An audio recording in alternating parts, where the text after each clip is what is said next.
help with. Thank you.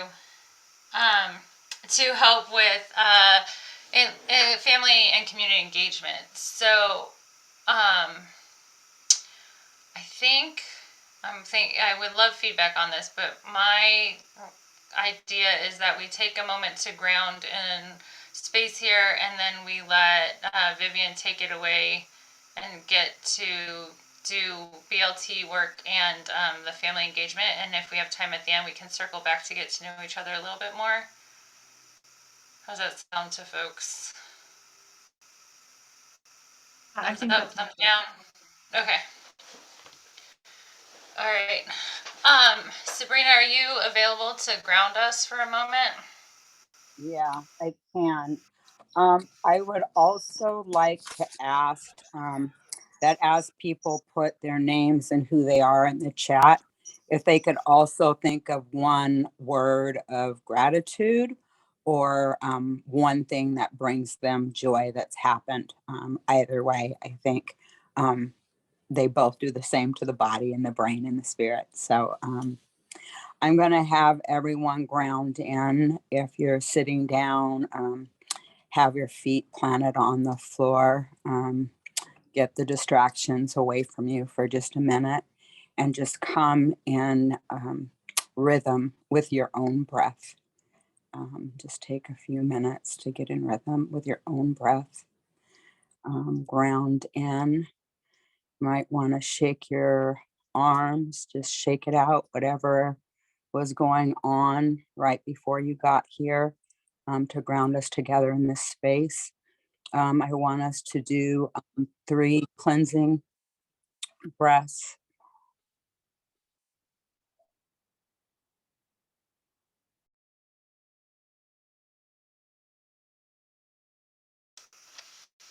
I'm going to take over. We're going to do, thank you for engaging that. And then we're going to do 2 breaths all together. So I will guide an in and an out. And just learning from Sabrina, on your in, breathe in all the positivity and what you need, and breathe out on the next one everything that you need to release. In and out, releasing what does not serve you. Thank you.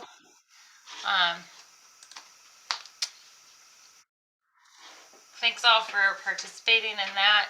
If you want to add your intro into the chat, Sabrina, I think Got I tried. kicked off. I tried to do a group breath together. Yeah, I tried to, but if we can do it just a couple minutes and just finish this grounding, a call came in, somehow I got kicked off in the middle.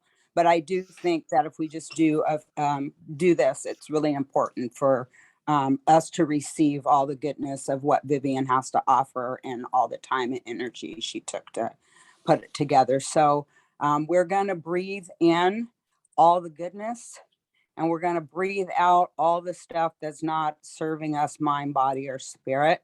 And we'll just do 3 good cleansing breaths, and then we'll be able to receive all the information Vivian has for us. So we're going to go ahead and breathe in, release, breathe out, let all that stuff out that doesn't serve you. Shake it out. We're going to do another cleansing breath. Breathe in. Breathe in the goodness. Breathe out. Just release what doesn't serve you. And we're going to do one more cleansing breath. And we're going to breathe in joy and gratitude and love and all that goodness that has us vibrating at our highest. And then any fear and doubt and worry, we're going to breathe out on this last one. So we're going to breathe in all the goodness and release. And this is important. We forget that we are spiritual vibrational beings. And this does not only connect us to each other, but it connects us to both the past and the present. And so I hand it back over to you, Madam President. Thank you. Thank you, Sabrina. And I am just going to pass it directly over to Vivian And I think, Vivian, you have some slides too. So if you need a second, share your screen. Yeah, let me just a minute. Sorry. Thought I had this already. 1 second. Okay. So as folks are entering, if you can also enter your name and PTA and something that you are grateful for or appreciative of this morning in the chat, that would be fabulous. Alrighty. So hopefully you can see, whoops, that is not the one I want. Hopefully you can see the slides there, they're showing up. Yep. Okay. So thank you, everyone. I'm Vivian Van Gelder. I'm the District 5 Area Director for Seattle Council PTSA this year. I've been serving on PTAs since 2015 at both elementary and middle school level, and that includes serving on BLT both times. And BLT, I feel like, is one of those things that is a little mysterious for a lot of us. I know that now BLT representatives get training from the district. That wasn't the case when I served on BLT. And I know that there are folks here who have a lot of knowledge as well. So I hope that there's time for us to share some of that knowledge at the end of my presentation. So I will just quickly, I'll go through what is a BLT, where does it come from, who's on a BLT, what does it do, how does it do it, and what does this mean in the context of us being PTA leaders. And as always, if we're thinking about anything in the context of PTA, we should always be thinking about our mission and making sure that we're furthering our mission in all of the work that we do. And this is our mission, of course. No matter what the mission of your individual PTA is, this is the mission that's given to us from National PTA, which is to make every child's potential a reality by engaging and empowering families and communities to advocate for all children. So we're an advocacy organization for all children. So this is from the SPS website. And from the family engagement, there's a page that talks about SPS's family engagement work. And of course, we have folks here from SPS Family Engagement today that we'll hear from a little later. And this is what SPS says about BLT. So BLTs are school-based teams comprised of teachers, support staff, and families, and school leaders that together work collaboratively to make decisions about school-based functions. And SPS also describes BLTs as a critical space for families to use their knowledge and expertise to inform critical decisions about resources for their schools. And as you listen this morning, and as you think about your experience, if you have any with BLT, I invite you to ask yourself whether the BLT at your school actually provides the space for families, and if so, that's fantastic. And if not, if you feel that that's not necessarily an accurate description of your BLT, just think about if there are things about the way that BLTs are designed or the way that they operate that make it difficult for families sometimes to participate authentically.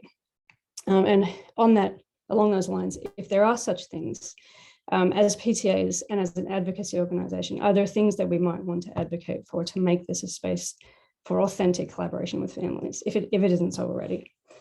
So what is a BLT?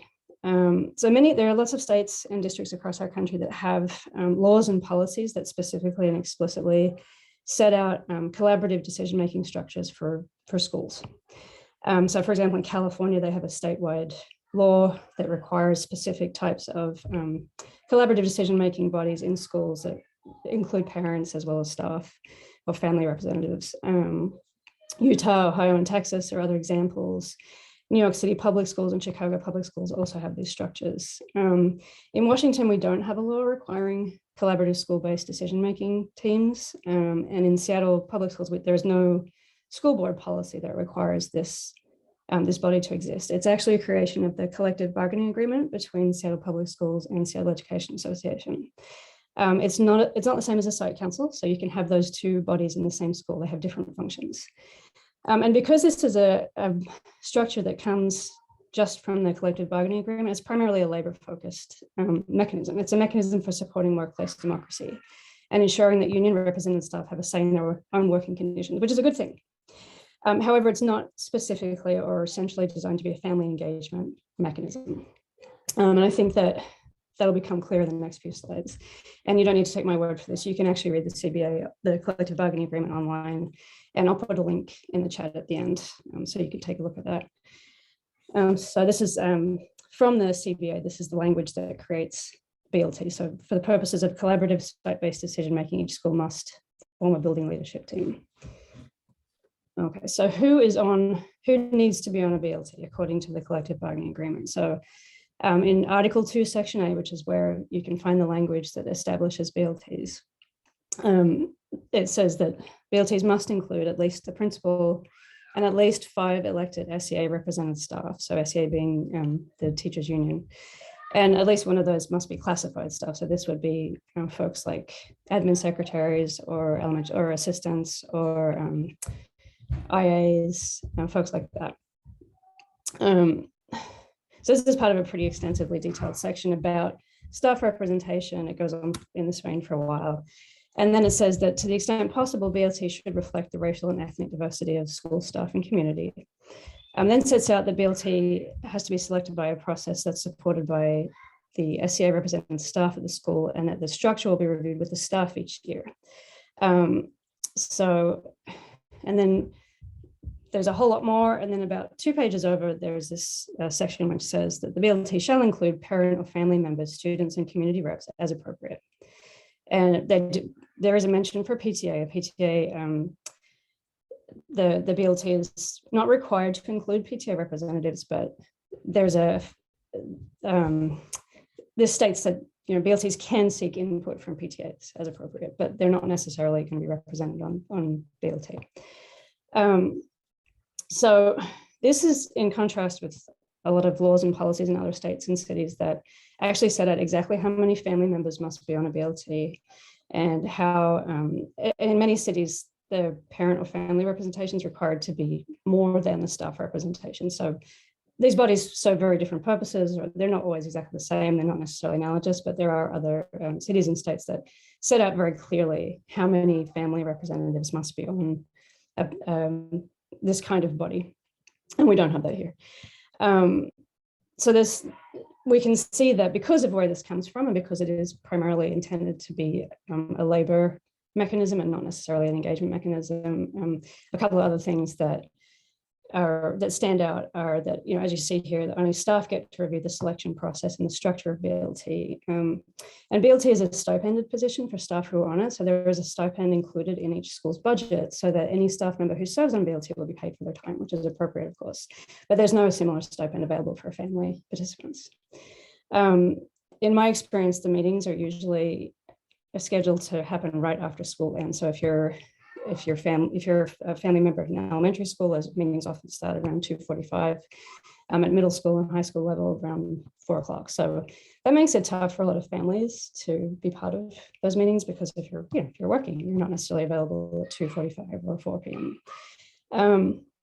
And I know that there's training now for people who are on BLT, but that wasn't the case, as I said, when I was serving on BLT.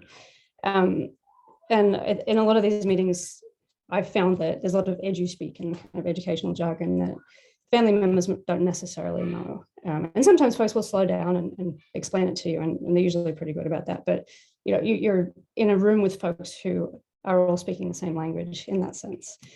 And then that training that's available for staff and family participants, that's also time that's paid for staff, but that's not compensated for families. So what does a building leadership team do? So this is, again, language from the contract. The function of a building leadership team is to promote and facilitate collaborative decision-making. That's the primary function. And then specifically, oops, sorry, itchy trigger finger here. Specifically, the building leadership team has 4 responsibilities, and those are to develop a continuous school improvement plan, and every school has one of these. You can look them up online. I'll go into that a little in a minute. They must also develop a school-wide professional development plan that reflects equity commitments and supports the continuous school improvement plan. These are often called CSIPs for short, because it's just such a long phrase. The BLT also creates and reviews the school's budget and must create a decision-making matrix so that it's clear where the responsibility for different decisions to do with running the building lie. So to turn to each of those, so here we go. First of all, this is the way that, well, this is a primary tool that a BLT is required to use to develop all of those things, to develop the CSIP, the budget, the professional development plan. And every CSIP has to include a racial equity action plan. So this is the district's racial equity analysis tool. It's modeled on a tool that was created by the city of Seattle, I think, some years ago. And it's literally a matrix that you go through, and you can see here on the right-hand side there. It's a series of steps that you need to run any decision through before it's finalized. One thing to kind of look out for, and if you're not on a BLT, but you have building leadership team reps on your PTA, is to talk with them about how this tool is used in your BLT. Sometimes in my observation, it's applied at the end of a process rather than at the beginning. That's not always the case, but just something to be aware of and something to maybe talk to your BLT reps about. And so this is where you can find your CSIP, your continuous school improvement plan, if you want to look at it. You can find it on your school's website. If you look at I think it's the About tab. If you go to About, it'll be somewhere on the right-hand side menu of About, it'll say continuous school improvement plan. But if you wanted to compare yours with others, for example, if you go to the SPS website, you'll see across the top here, there's a bar, and where it says schools there, you just click on schools. Then you'll find a list of schools. And I'm not picking on Adams, they just happen to be the first in the alphabet. And when you click on school profile, you'll get this little menu. Click on CSIP and school report, it'll come up with that. And when you click on that, it'll give you the actual continuous school improvement plan. So CSIP, according to SPS, is an action plan for each school that identifies the areas a school plans to focus on in the current and coming school year, the performance goals they want students to achieve, and how the school plans to collaboratively meet these goals. And these plans are quite extensive. They're mostly there's a lot of boilerplate, what you might call boilerplate in there, but it does require an extensive process to complete, and it does involve a lot of opportunity for discussion and reflection on the BLT. And as partners with the school, we as PTA should know what's in it. And we should ask whether these goals reflect the priorities of our community. We should also make sure that our school's CSIP is disseminated prominently and clearly to our community members, and to invite feedback on it so that our PTA reps to BLT, if we have those, can bring that back to the BLT when they update this plan. In my experience, that's not something, and obviously we have 104 schools, so this may vary a lot at different schools, but in my experience, that plan's not particularly well disseminated by the school itself. You have to go looking for it. I don't believe that just posting it on the website means that it's available to the families. And I'll also note that there are no, as far as the ones that are posted here online, there are no translated versions available for any of these schools, even where there are high numbers of speakers of languages other than English. I've not seen a single one that's not in English. So that raises concerns about accessibility and makes our role as PTAs in getting this information out to our families pretty crucial. So that's CSIPs. Professional development is relatively straightforward. The BLT decides on what professional development topics will be covered during 2 separate times. So there's the 3 days before school starts that are training and planning days for staff. One of those days is a building-based professional development day, and so the BLT will decide on what the topic for that will be. And then during the year, the early release Wednesdays are also available for professional development. This is just an example of what that looks like. And those purple days are professional development. So once a month, each school will have a professional development day that has been chosen by the BLT. And it's important to note that the district does provide professional development resources for staff. However, if there's something outside of that that staff want to do, they need to find the funding themselves. This is why PTAs are often asked to help fund those professional development topics. And in my experience, sometimes there are things that families want staff to take professional development training on, but if staff have to reach consensus on these topics. So if it's not something that is important to staff that they feel is necessary, then it can be difficult for families to push that, to get that through. Okay, so that's professional development. Budget is the third, and often the place that PTAs, especially PTAs that provide grant funds to schools, this is where PTA involvement gets pretty intense sometimes. And this could be its own multi-hour presentation. And I think next weekend we're going to do a 1-hour session on budgets, so we'll send information about that out to you.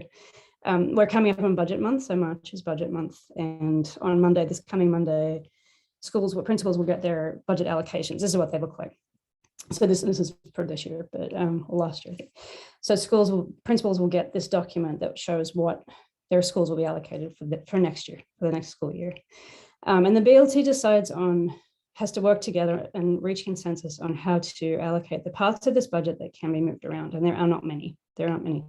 One of the only places where there's any leeways is what's circled in red here. So those are dollars that can be allocated in a particular way. And then other things that can also fit into that are PTA grants, foundation grants, city levy performance pay. So it does require family input.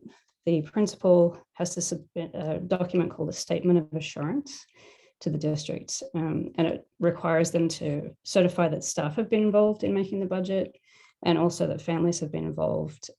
Again, my experience, which may differ from others, but that's relatively pro forma.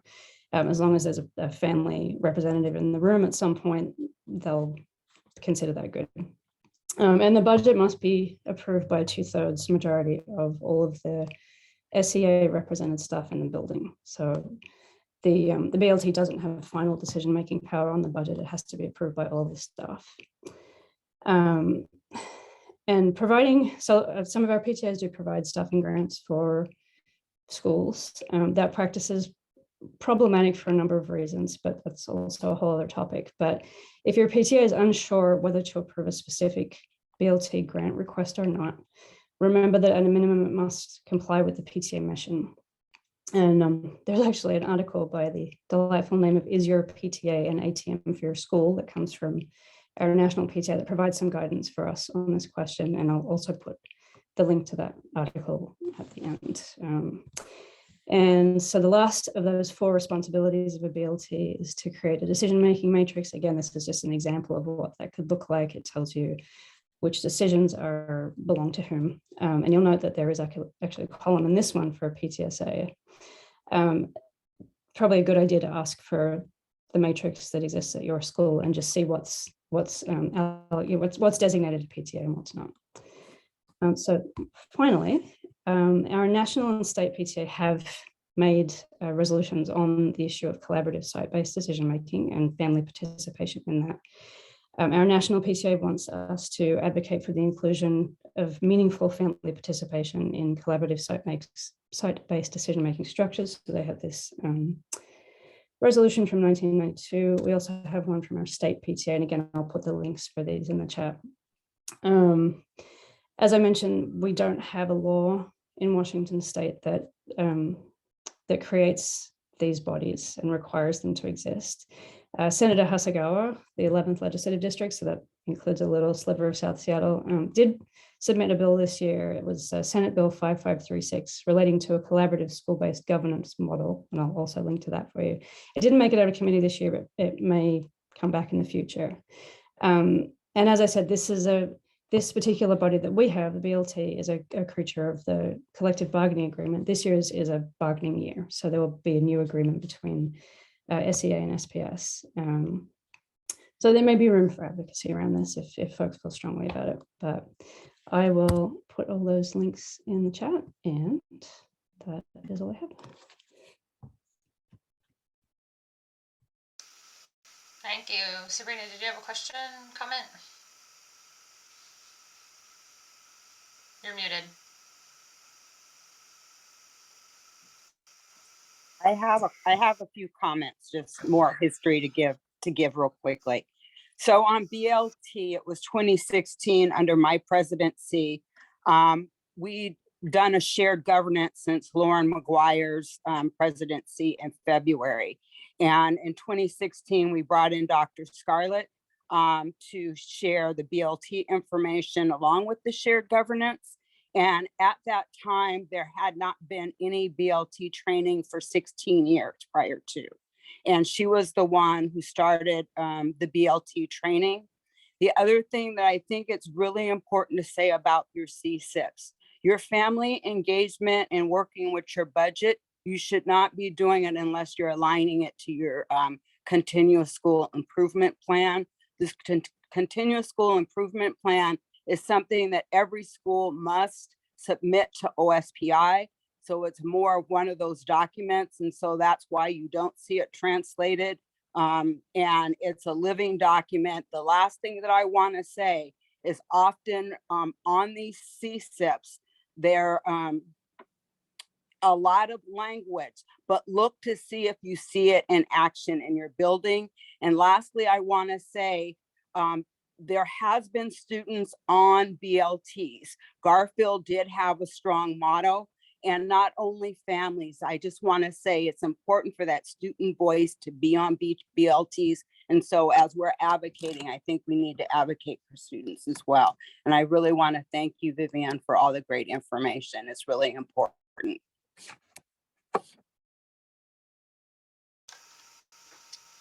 Yeah, thank you, Vivian. And we're going to actually sort of, I'm going to move us a little bit along, but we're staying on the same topic of what is family engagement, what does engagement at our school buildings look like. And we have Sydney Holman from Family Engagement, Kirk Reed from Stakeholder. No, yeah, all right. We're on the same team. We're on the same team. That's all you need to know. Yes, Sydney and I are on the same exactly. team. From SBS here. I really am trying to get all the titles correct, but I feel like they change often. So, but yeah, so we've got Sydney and Kirk here to talk to us about family engagement, and I'm just gonna not take up time explaining it and let you, Sydney, take that away. Well, thank you. Yeah, it'll change in like 4 months. So, you know, that's just the way organizations go. Hello, everyone. Good morning. Thank you so much for inviting us into space. We'll introduce ourselves a little more formally, but I'm Sydney Holman. My pronouns are she and her, and I'm the Family Partnerships Manager at Seattle Public Schools. I am also an SPS elementary parent down in D7, and I am a co-treasurer for our PTSA. Although if you asked my husband, he would disagree with that because he does most of it. I'm going to share my screen. Oh, do you mind giving me access? Whoever the host may be. Please. And while that's happening, Vivian, yeah, thank you so much for that presentation. I have like a deep, deep vision and desire to see families as active partners on BLTs, to be compensated for their time in the appropriate way, to receive the support and training that they deserve. It should absolutely be a requirement to really ensure that family engagement is receiving, you know, the oversight and support that it needs to have in our district. So I look forward to like partnering on how we advocate for that while you do that work, and then how we as a district respond in our way that's appropriate, and just building that together. So I appreciate it. And I don't want to go to another Saturday meeting, but now I'm like, I want to come to the budget meeting because that sounds past the meeting. So if it's recorded, let me know. Otherwise, you might see me again if that's possible. Sydney, I made you a host, so hopefully that makes it so that you can share. Yeah, I think it's going to work. Thank you so much. Okay, so this is the title slide. It's pretty exciting. I know that I'm assuming there are folks that are, I know that we kind of got high level leadership in PTSA this morning, but are there kind of school-based PTSA representatives here as well with us? Okay, because I think we're going to talk about sort of like ground level school community engagement today, but you know, we can pivot and be iterative. But yeah, talking a little bit just about family engagement at SPS, like feel free to ask questions, just kind of go over the frameworks. I know there are folks on here who have been doing this work for decades, for a lifetime, and so they're going to be really familiar with that. But for those who are not, just want to set some context around what we ground our values on. And then we'll be doing our co-design exercise. So the intent is to spend most of our time doing that together. So whenever I have a facilitation with a group of families or community members, I always ask this question. And I like this question because I think it changes too. It's something that evolves, but I would love to know, what are the hopes and dreams you have for your children? And this can be the children that you are raising in your home. This can be, if you're an educator, the children in your classroom, the children in your community. Today, what strikes you as your hopes and your dreams? And folks are welcome to share them out loud. This is a small group, or you can put it in the chat.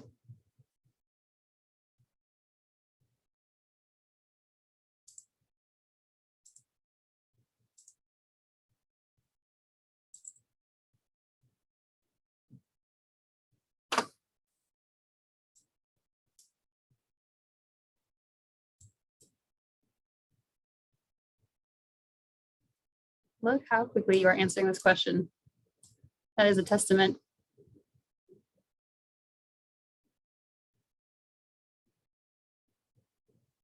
I will admit I save all of these when I do a facilitation and I keep them in a folder, and when work is hard, I read these because these are our values. This is why you show up on a Saturday morning. And a lot of this is, and I think that this PTSA group really embodies this. This is about a community, right? This is about a communal act of advocacy and justice and liberation, and that it's not just about our own children, right? It's about all of the children that live in our community that we have been charged with caring for, with creating thriving environments for, the generativity of caring about generations that come after us. I appreciate all of your thoughts.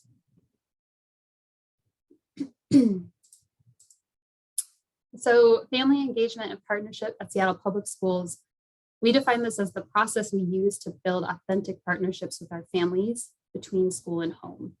So we know empirically, family engagement has a huge impact on student success. It has one of the main impacts on student success. And when we talk about children's achievement, we mean that holistically. We don't just mean academically, which it does. We also mean who they become, how they go into the world and influence their communities, their feelings and emotions, their confidence in themselves. That comes from affirmation of who they are and where they come from. So we know that when there's sort of a holistic approach between families, community members, and schools coming around children, so we're not centering the school building, we're actually centering the student, that children, they're more successful in school, they stay in school longer, and they enjoy school more, which I think is a purpose we don't get to think about often enough. What is the experience our kids are actually having? We're not just trying to push them through it, we're trying to let them be in it. So we know families are critical partners to our success. And as a district, our essential beliefs, which, are things you have to work on. You have to work on beliefs and values all the time. But as a team, this is what we try to promote, that all families have dreams for their children and all families want the best for their children. We believe that families have the capacity to support their children's learning. That capacity can look different. The interest can be different. So we know PTSA provides a space for families with certain interests, and there's a really diverse background of families who join PTSAs. And then there's different ways families engage in schools. So it's really a rich tapestry of ways that families can engage. We believe that families and school staff are equal partners, that the responsibility and that the power, right? The power hierarchy has to be questioned and dismantled, that this is about reciprocity and respect, and this is about accountability. And that the responsibility of building these partnerships rests primarily with school staff, especially school leaders, and with district staff and district leaders. So because of how that power dynamic currently sits, we're not just saying like families, you have to fix everything. It is the work that has to be done on the school side in order to make this happen. I'm gonna kick it over to Kirk and he can start on this slide for us. Good morning, everyone. Thanks so much for the time. Really good to be in community with you, as always. First of all, I just want to offer a word of gratitude to Seattle Council PTSA for continuing to hold space and providing leadership around this area on family engagement for a lot of years. Sister Sabrina Burr in particular, I met Sabrina before I even got into education, and one of the many people who informed some of my development in education. So I'm appreciative of her leadership in this space in our community. Equity partnerships engagement is the sort of the central place where we engage the conversation around family partnerships, around racial equity and achievement. And our assistant superintendent, James Bush, who was not able to attend this morning, certainly would agree that this is a priority for us as a district. We've messaged it in our strategic plan and our commitments around this work to really center schools, students and families furthest from educational justice, starting with African-American boys and young men, naming that explicitly and reinforcing that commitment in various areas. The framework that we use is target universalism. And the core question has always been, where do you see that? And I think that is a really important question to answer. And I think it's an area that myself and Sydney often speak to and try to get around answering directly to as we have these conversations as well. You'll see here our basic org chart. I won't take up too much time here, but of course, our assistant superintendent and myself, and Karma. And then we've got this fantastic family partnership team with some handsome pictures here. These are the folks who do the work around consultative coaching, capacity building, language I know Sister Sabrina Burr is certainly aware of, and certainly they are the stewards for our 4 pillars around family engagement and supporting our family support workers at schools and our building administrators.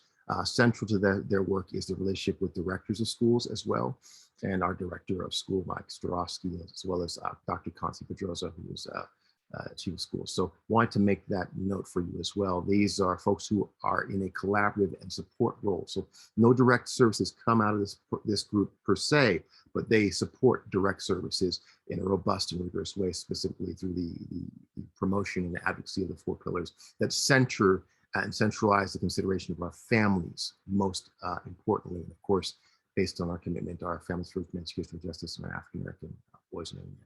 So I wanted to share that with you. And of course, I'm here for questions in the chat. I dropped my email in the chat as well, so feel free to reach out to me. Sydney, I'll hand it back over to you. Thanks, Kirk. Yeah, so this is our family partnerships team. We got 4 folks across the whole district looking to build capacity for schools and family and CBOs to engage and build authentic relationships and partnerships. So yeah, as Kirk said, we look to build capacity for these effective partnerships in service of our students. That can look a lot of different ways, but it basically goes across the gamut of the district. So we're working with families. Oh yeah, Sabrina. We have on our website, and we have it in a part of all of our family engagement documents, but I don't see it practiced. So can you talk about how we're practicing using the dual capacity framework in the work that we're doing to build capacity for all stakeholders to get to where you're talking about a little bit? Because we see it, but we don't hear it talked about, and I think it would help us to practice it if we knew more about it. Sabrina, we were just talking about you yesterday and how you are a storyteller, and how that is one of our big, we have a lot of weaknesses at the district. One of our biggest weaknesses is we're really bad at storytelling, right? And like, 1, I think you lose the ability to see what's happening, but 2, you lose the hope. So I appreciate you bringing that up. I was actually going to walk through the dual capacity building framework today, just to kind of briefly before we go into our exercise. Do you think that would be an okay time to maybe cover that a little bit? Okay, I appreciate you. I mean, we're on the same page. So thank you for bringing it up. And we'll go through the 4 pillars too, which I would welcome you to jump in on, since I know you were a co-designer for that. So yeah, so all that to say, we work with families. We get to come in community with families in meetings. We work with school leaders and staff who ask for help on, PD and support and coaching. And then we work in the central office with our colleagues. They'll have a project coming up, and they graciously always ask us, like, hey, should we have an engagement component? And we're like, yeah, we should. It should be centered. And so we're building relationships internally to allow for that, and also connecting them with community and with family members. So the 4 pillars of school family partnerships, I assume this group is pretty well versed in what these are. Ms. Sabrina, do you have any interest in sort of talking about this? The one thing that I do just really want to point out to individuals is Seattle Public Schools condense theirs down from the national standards. And so I want to just let people realize that the 6 standards that we're now working to update at the national level are a little bit different. But as we look at these 4 pillars that are a part of our strategic plan and our family engagement policies, we really have to look at what are those components and those pieces in order for us to uphold all pillars of these. And so this is the pillars of family engagement that Seattle Public Schools practices. And even as you're working with families, I'm sure as you go into these 4 areas, you can even find more rich things to add to it when we're doing the community-centered family engagement. So I just see this as a template and a framework, but still that collaborative work that both from our school family partnerships department have talked about, is the work. And so there's one piece to this led by Dr. Kieran Mapp, who is the family engagement guru. Many have gone through it. You can find her information online. I'm looking to do a family engagement thing with Carlina Brown Banks for the dual capacity framework, hopefully in the next couple months, and we'll bring in, but it's the how. We get in these things and we say, we point fingers, but a lot of times it has to do with capacity, and we don't know, or we don't know what we should have known. And so dual capacity framework is on all stakeholder side. What do they need to make sure that we're advocating the best way we can for student success, and really partnering not only with the teachers, but with the whole building.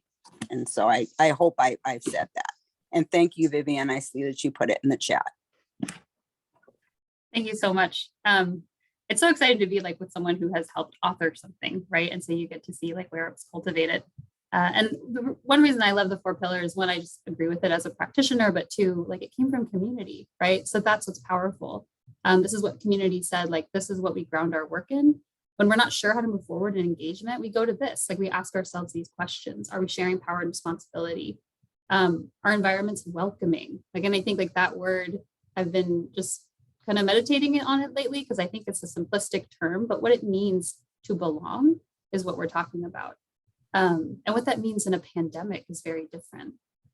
Two-way communication, right? This is that reciprocity piece, that we're not just telling families what is going on. We're not just trying to assimilate families to the way that schools do things, but we are providing space for genuine partnership and accountability.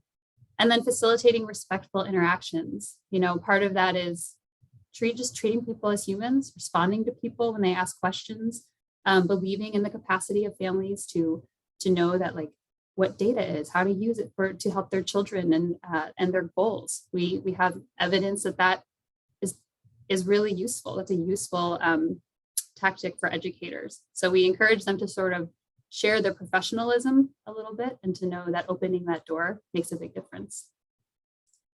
So this is the dual capacity building framework. It's Sabrina just mentioned. It's designed in a way to sort of illustrate growth as you move from left to right. We're not going to go too deep in it today, and I can't see the chat, but it sounds like Vivian sent a link. I'll also be sending a resource document on Monday, just with everything we've talked about, so you have access. But it starts with talking a bit about what are the challenges that stakeholders are facing. This says educators, and I think it also goes for staff, district, staff in the schools. But a lot of it is that although family engagement is a well-known practice now in the field of education, it's still sort of emerging in how it is, I would say, how educators are trained in it. Most certificated programs don't necessarily have family engagement as a focus. And so a lot of educators receive minimal training. They haven't been exposed to best practice. And frankly, there's honestly a belief problem, right? Family engagement is about relationships. If you don't believe in it, you can't manufacture a genuine relationship without that core belief. And for families also, there's not a lot of exposure to genuine family engagement, and there is generational trauma, right? So the school as an institution has caused incredible harm. Yes, Sabrina? I think it might be appropriate for me to read this piece of the statement on family engagement for National PTA. And it says, PTA recognizes the research which demonstrates when families are engaged, students achieve more, regardless of socioeconomics, ethical, racial backgrounds, or family or guardian's educational level. The most accurate predictor of student achievement in school is not income or social status. Family engagement is essential for positive emotional and social development, cultural growth, and academic achievement for every child. And Sydney, that was what you touched on earlier in your presentation. So that's a part of the statement for National PTA. And so I just wanted to share that with you guys. Thank you. And for folks in family engagement, you're like, okay, so doesn't that make everyone want to do family engagement? Like it's such a magical thing, but it's hard, right? And that's why it doesn't happen. We're contending with a lot. So when these challenges are addressed, we move to these essential conditions, which we are going to talk about more in depth for our exercise. These must be in place for effective practice, and then that evolves to an enhancement of the policy and program goals, and eventually ends with capacity outcomes that center on this effective partnership to support student and school improvement. So I recommend, there's a great video by Dr. Mapp on the Dual Capacity Building website. It's quick, but I think it's a great read. A great watch, I should say. So the conditions and goals, kind of going back to this. So the essential conditions offer like this research-based guidance to best practices to cultivate and sustain partnerships. So not just to create, but also make sure that they last. The process conditions that you see at the top describe the key components of effective partnership, of effective practice, I'm sorry, for partnership. And then the organizational conditions are talking about systems and structures. So really the infrastructure that's needed to sustain partnership. Yes, Sabrina? I didn't lower my hand, my apology. No worries. And yeah, and please, anyone, this can be more of a conversation. Policy and program goals then highlight the type of growth we'll see when these essential conditions truly are met. And so capacity building is multi-dimensional. It has to be provided for both educators, staff, and families in order to be successful in a school. Okay, it's a lot of talking. Thank you for listening, becoming a real district employee here. But I want to talk about what this exercise is today. So I want to walk us through solidarity-driven co-design. This is a practice kind of heralded right now by the Family Leadership Design Collaboratives through the University of Washington. There might be folks on here who are doing that work. So this is right now being led by Dr. Annie Shimaro from UW. And then I've been in a few facilitations on this work around rapid co-design with Dr. Ishimaro, as well as Dr. Megan Bang from Northwestern University. Solidarity-driven co-design is a process of partnering and decision-making that engages diverse peoples to collectively identify problems of practice and innovate solutions. What's great about this is it has the potential to foster change-making that is responsive, adaptive, and equity-oriented, which I think are all things we're trying to ground ourselves in. This today is not going to be like the comprehensive model of rapid co-design, but I've been given permission by both doctors to use some of the content for today. But I want to make sure I acknowledge the work that they've done. And I'll be including links to their work as well when I send the resource doc. The reason I thought this was appropriate, and I've been doing this with schools recently, school leaders, is we have been in a pandemic coming up on our third year. By we, I mean families and students, school staff, district staff, the whole world. We've been in crisis response mode for 2 years now, and we are still in it. So the idea often, there's all this research coming out about the impact of family engagement through the pandemic. It became very clear when our families took on the charge of the children's education to our schools and our staff, the impact that families truly have, the capacity they have and what we have to learn from them. So schools now are saying like, yes, we need family engagement, but the idea systems level change is really daunting right now.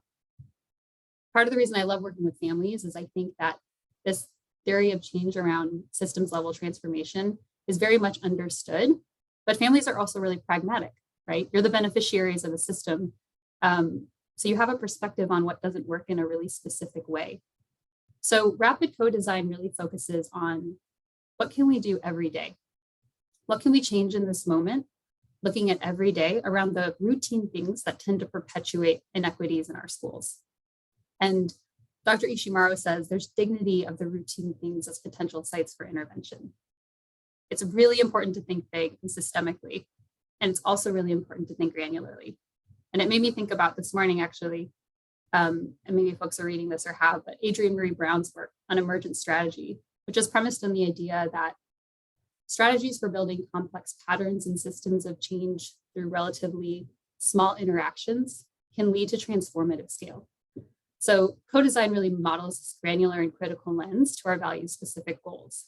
So how do we look at racial equity, justice, and family engagement, and then compound that into systemic impact?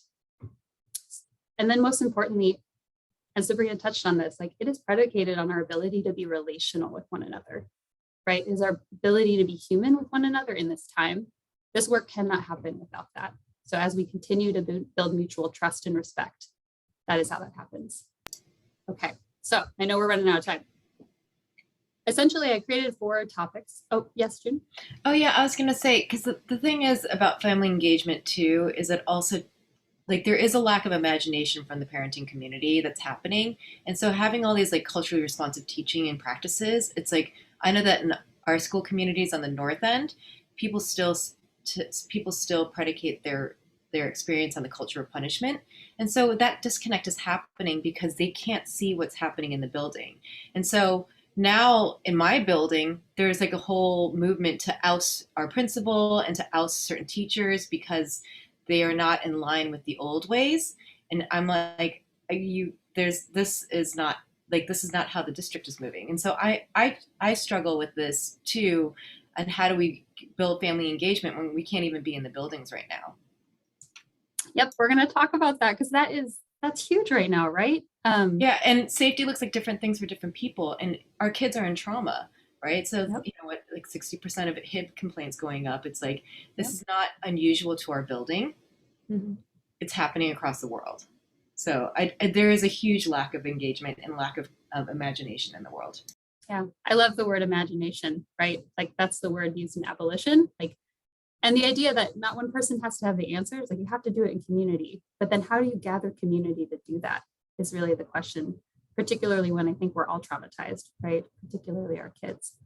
So what we're going to do today is just walk through an exercise. I think we could still break out into 2 groups, or we could keep it in one large group.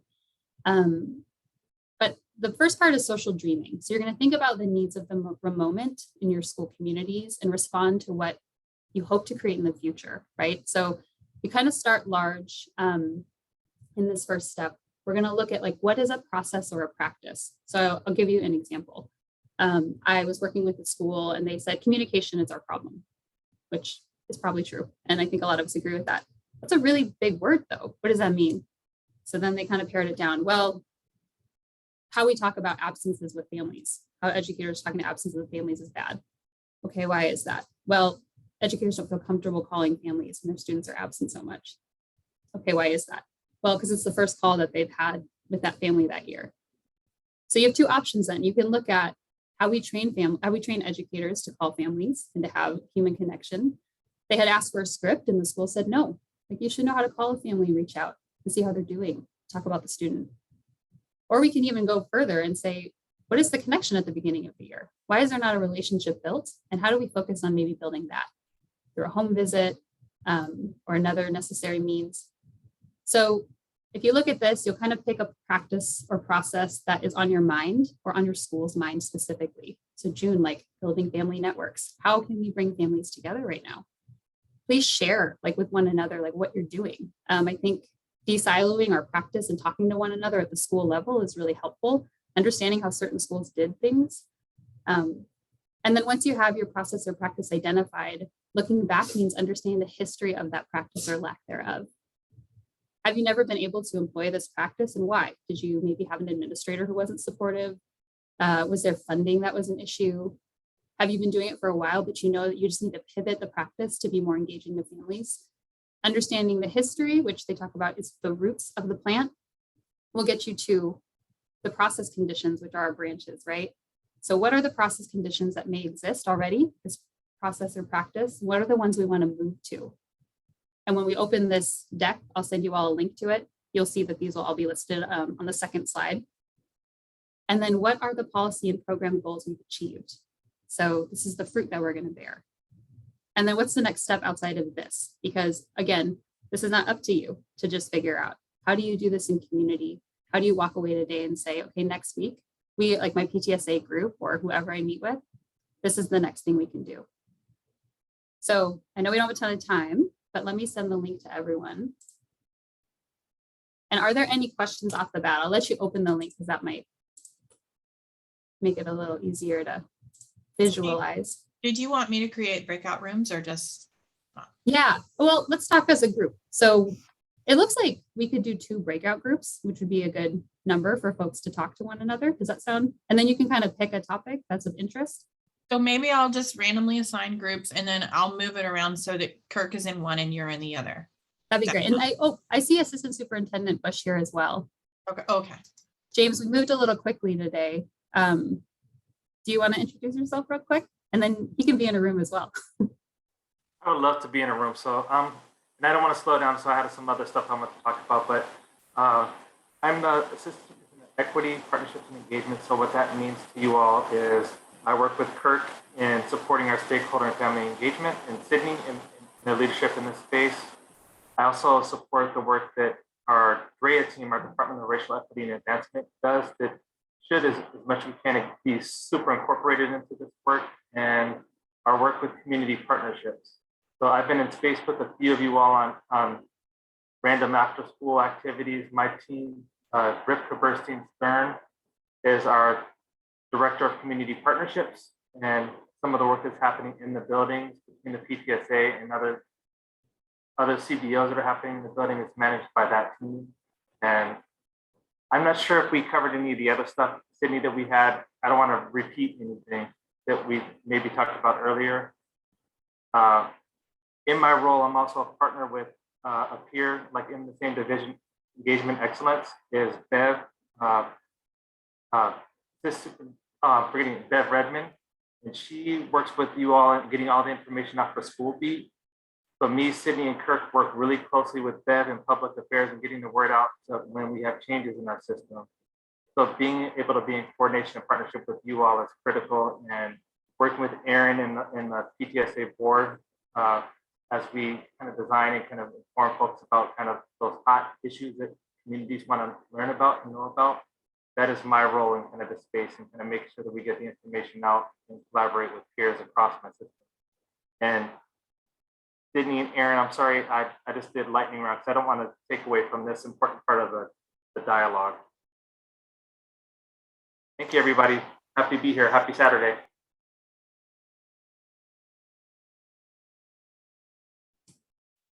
All right, thanks, James. Yeah, so do folks want to, and yeah, maybe we can even still have 4 breakout rooms. People can kind of see, it's just you by yourself, maybe pick a different one. But maybe we'll do 4 breakout rooms and just let people go to what sounds interesting to them. Does that sound all right? So Thank you very much, Melanie. I'll just randomly assign, and then I may move around a little bit.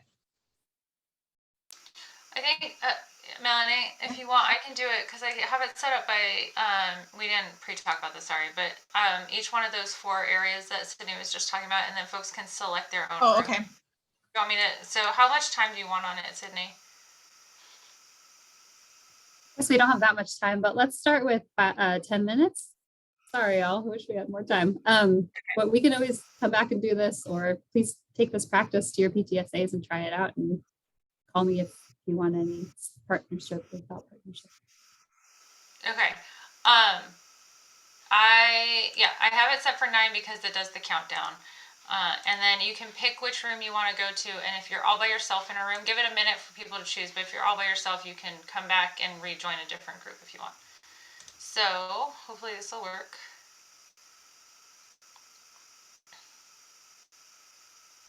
You should have gotten a little bubble box that says pick a room, join.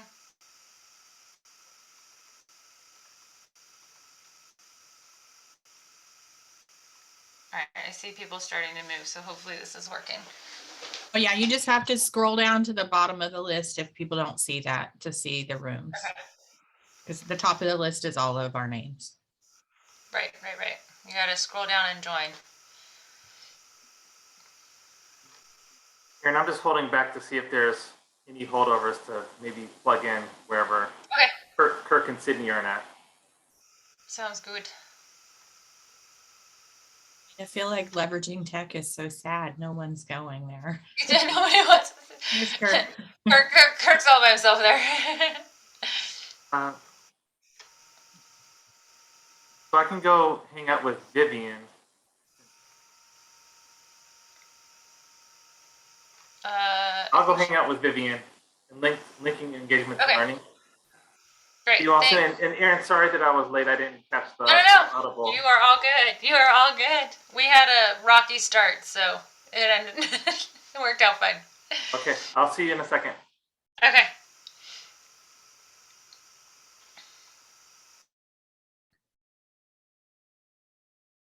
You were in here by yourself, so I thought, well, maybe I'll go check that one out. No, it was, yeah, it was a sad moment for me. Yeah. Sitting here quietly. Or it might have been a moment of peace. I could have just left you to No, it. it's quite all right. I didn't know if anyone was going to come here. If I figured, let me at least be in the room, so just in case somebody wanted to come over. Yeah. I'm finding it really interesting to try and do the secretary things during the meeting and also be engaged in the meeting. I'm finding that sometimes challenging. So sometimes I think like, oh yeah, I'm supposed to be doing that, or thankfully today I'm not doing minutes, but I have a really hard time actually participating in a meeting and doing minutes at the same time. But Yeah, well, that's because it is hard. It's actually very difficult. I'm a nurse and a mom, so I really think I have some stellar multitasking skills until they are sometimes put at work, and then I'm like, okay, maybe they're not so great. Without a question, my mom was a nurse for 40 years, so yeah. Oh well, yeah, mine too. Okay, there you go. Right on. Very good. All right, let's see. I was just going to that leveraging tech for engagement. Yeah, I don't know what Class Dojo is. I saw June's comment about that, something about FERPA. Yeah, and I think what's challenging about I tried to respond to June and just offering that with Class Dojo in particular, and some of the one of the things that she raised was just in terms of like the confidentiality component of it, and whether that Class Dojo really allows us to keep confidential student information confidential. And so just in terms of like the way we're citing it here and the way we're using Class Dojo here as a talking point, it's really about this is a tool that has been or might be used in some classroom somewhere, but just as an example of a communications tool that people might recognize when we bring up the slide, and less about, hey, we're endorsing the use of Class Dojo. Because what we found, especially in the pandemic, and this has been really challenging, is that lots of teachers are using lots of apps, and there wasn't a standard toolkit, even across a single grade band for the kinds of applications that teachers are using. Teachers would just find the apps that worked best for them in addition to the Microsoft suite of tools, and they'd layer that on. And what we did find is that parents, especially children who are across multiple grade bands, were struggling just to keep up supporting their children during the pandemic, because there are just so many apps to track down so they could support learning. So yeah, there was definitely a chance to be better at that and to improve the experiences for our kids and for our parents around it. I'm wondering for my principal uses talking points. And I'm wondering, I should ask her this in our next PTA board meeting. Do they have a way of how many people actually saw what you were communicating? Like how many times was that message received or opened, or like, what I mean? Yeah, it does. Yeah, I mean, we call that analytics, but certainly the open rate is the thing that's tracked. And you obviously can't necessarily track the read rate, but you can certainly track whether or not a message was clicked on, whether it was opened, that kind of thing. And some applications give you an opportunity to see how long someone stayed on your message once it was open. For talking points, I know at least at minimum we know we get the open rates for talking points, if not additional data. Yeah. So if your principal's having a hard time accessing, I think I can check in with the comms team, but I think our principal should have access to all of that, the data associated with talking points for their site. Yeah, I think our principal does a pretty good job. I still find I am an admin of Facebook group. Used to be Soup for Teachers group that was formed during the strike, and now it's the SPS. We're working on changing the name because it's right now it's SPS Community Forums and Discussions, and it is definitely that and more.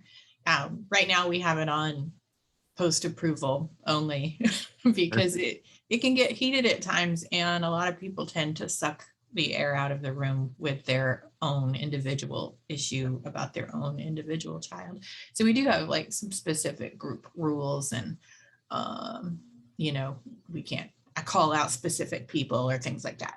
But I I bring that up because I think that it's clear in that group that sometimes the communication that I'm receiving that they're not receiving somehow. And I think like, how am I getting this information, but you're not getting this information, and you're an SPS parent too. So we end up like just sharing and posting the same things, like I just take it from what I got and share it to them. And then, then I also realize like there's a lot of families that are not on Facebook. And, our school is guilty of that too. Sometimes we'll communicate things on our friends of school Facebook group or whatever. But I think Paula Montgomery is our principal. I think she does a great job with talking points. She puts it in like the newsletter, a link to talking points in the newsletter, but then I also get a notification that something has been posted to talking points. So I feel like it comes at multiple places. But it's just like, any technology, if you don't have access to technology or you're not like savvy with technology, you'll still miss it. Right.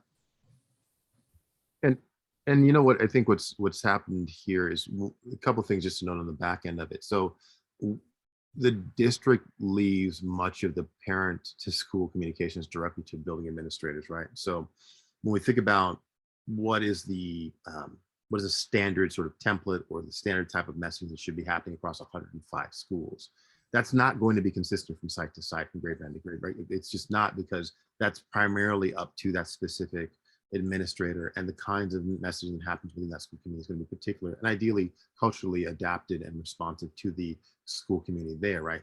And what we have found during the pandemic is that, especially early pandemic, their comms almost disappeared for a lot of schools, which was a travesty, just in a word.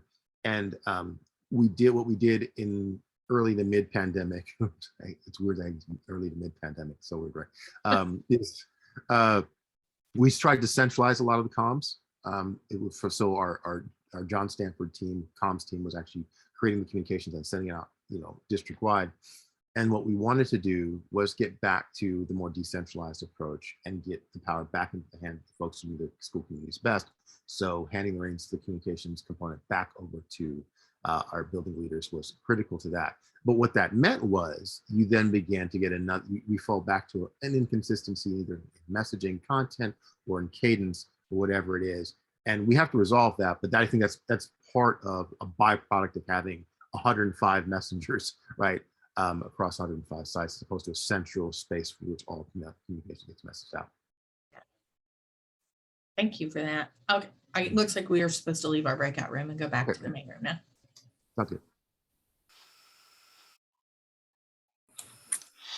So our group did the whole thing. We're done. We did all of it. Engagement. You solved succeeded. everything. We solved it all. How about all of you? Did you do it? I'm sorry. This was not enough time. I got greedy per usual. And also, like, the group I was in, group 4, I want to talk to all of you forever. Just some awesome families who want to advocate and be there. I will say, like, that energy and mobilization, that is what it takes. So how you kind of move through something like the district, right? Move through something like a school system is complex. And our team is here, right? If you have a group of families at your school and you're saying, we keep bumping up against this barrier, can you thought partnership with us? What kind of support or resourcing can you provide? We'd love to talk to you, because these are important things. And I'm really grateful for the work you're all doing. Erin and I will follow up to see if there's a type of follow-up we could put together. And then I'll be reaching out with some resources and ways to keep in touch on this work together. Thank you so much for being here. And this is as we've heard, Sabrina's been instrumental in doing this, something that National PTA is looking at. We're partnering with them on as well. So this is that, there's no silver bullet to anything. We come at things in multifaceted ways, and we're just providing opportunities for engagement as much as possible. Sarah, I see your hand up. Sure. Thank you all for being here. This has been really helpful. I was just curious. I feel like some of these breakout rooms and opportunities that you led us through today would be really helpful for our PTA to do collectively. Is that an opportunity where we could reach out to y'all to lead us through some sort of conversation at a future PTSA meeting, because I don't think I would be able to do the discussion justice. Yes, I mean, I would need your partnership, right? Because you're going to bring something that I can't, but we would love to. Yeah, we like to come in, do PD. We don't just do it for staff. Like, we want to build capacity for families. Like, organizing, as this group knows, is at the heart of family engagement. So we would love to join. And I'll put my email in the chat now, but also that'll be in the resource document, all of the folks you can reach out to. And we'll send email to leadership with slides and all that kind of stuff as well for both BLT and for both conversations we had today. Sabrina? No? You touched on it. And I just briefly, I think it's important to let those who are on the call know that Seattle Council was selected from National PTA to be a part of the standards. And that doesn't mean the council, that means all of us, all of you. It means Seattle Public Schools. So Seattle Council was already aligning with Seattle Public Schools. And so this is a huge opportunity. What I heard in the breakout rooms is people wanted actual tools to give to their PTAs. And so we have those for you, but this will also allow us to co-create on a national level what we need as families and what we need for student success. So your expertise and your experience is so important. So please engage when you get the information that will be coming out soon. Thank you. And I know we're getting close to time, so I'm going to get Christina and then I'm going to close this out. I just wanted to sort of bring what we talked about together. It was sort of implied, but I would kick myself if I didn't mention it directly. So the collective bargaining agreement is coming up, and we have 3 district leaders in our meeting right now. So my hope is, and I'm sure this can be relayed in another meeting, is that where we can actually add the family engagement element to the BLT and the way that we lead together, because oftentimes we gravitate towards words that mean things. Just the other day, I was in a meeting or critiquing a presentation about resilience, and just realizing that there are so many different ways resilience is defined. And so oftentimes when we think of family engagement, we think of engagement. And so bringing families into those conversations is really critical. Can I just add one thing, Erin? I just wanted to say to Sydney and to the SPS folks that are here from the district that it does me so much good when I'm in a meeting and I see you guys and your face and I hear your how much you care. And I think it would really benefit the community to be able to engage with you guys more like that. So just because you're real people, you're not the district. And I like to think parents like to say the district's doing this or the district. And so I'll just share my own thing is that it makes me realize these are real people, and that should be obvious, but the more we get opportunities to engage with you, I think that is better for all of us. Thank you, Melanie. I know we're out of time. I just want to respond to that. Like, this is that human connection, right? Like, yeah, this work is hard. And I'm not speaking about my work, I'm talking about your work as well. It's hard to show up with the people you love and the kids you love every day. So I appreciate being in community with you, and I look forward to us doing that more and more. And we are here to partner and create those opportunities across the district too, from building level to city level. So thank you all for your time today and for working with us through our little tech link issues this morning. We will continue to try and make that more streamlined. And appreciate everyone being here. Like I said, there'll be follow-up emails coming out so that you can have access to all the resources supplied today as well. So thank you. Have a wonderful day and weekend. Erin, before we go, I just wanted to remind folks that there is the advocacy drop-in hour this afternoon from 2 to 3, interpretation into Somali, Spanish, Cantonese, and we've got live transcription, closed captions. So we'll be able to answer questions and things there too. So hope to see some of you there. We do it every Saturday at 2 o'clock. until legislative session's done. All right. Thanks all. Thanks all. Bye. So Sydney, it's not Sydney, Melanie, can you stop the recording? And then I'll Yeah. tell you how